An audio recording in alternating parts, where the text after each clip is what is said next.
இன்றைய தியான வசனம் ஆதியாகமம் 11ஆம் அதிகாரம் 7ஆம் வசனம். நாம் இறங்கி போய் ஒருவர் பேசுவதை மற்றொருவர் அறியாதபடிக்கு அங்கே அவர்கள் பாஷையை தாறுமாறாக்குவோம் என்றார்.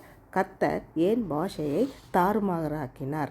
ஜனங்கள் கோபுரத்தை கட்டி தங்களுக்கு பேர் உண்டாக பண்ணுவோம் வாருங்கள் என்று சொல்லி கொண்டார்கள். தங்களால் தான் இதை கட்டி முடித்தோம் என்று நினைத்தார்கள். அவர்கள் பெருமை கொண்டார்கள், கர்த்தரை மகிமைப்படுத்தவில்லை. இந்த வார்த்தை தேவனுக்கு மிகவும் பிரியமில்லாததாக இருந்தது.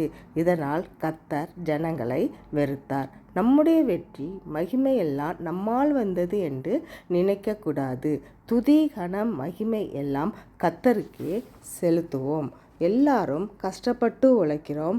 சில பேர் பெற்றுக்கொள்கிறார்கள், சிலர் பேர் பெற்றுக்கொள்வது கிடையாது. அப்போது நமக்கு கிடைக்கும் இந்த நன்மை கர்த்தருடைய கிருபையால் கிடைத்தது, நடந்தது என்று சொல்ல வேண்டும். தேவனுடைய சித்தத்திற்கு கீழ்ப்படிந்து நடக்க வேண்டும். ஜெபம். எங்கள் அன்பின் பிதாவே, நாங்கள் எப்போதும் உமக்கு துதி சோத்திரங்களை செலுத்த வேண்டும். எங்களுடைய பெருமை குணத்தை நீக்க வேண்டும். எங்கள் திறமையால் நாங்கள் இதை செய்து முடித்தோம் என்று நினைக்கக்கூடாது.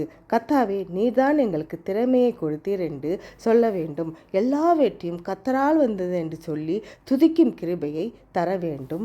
ஆமென்.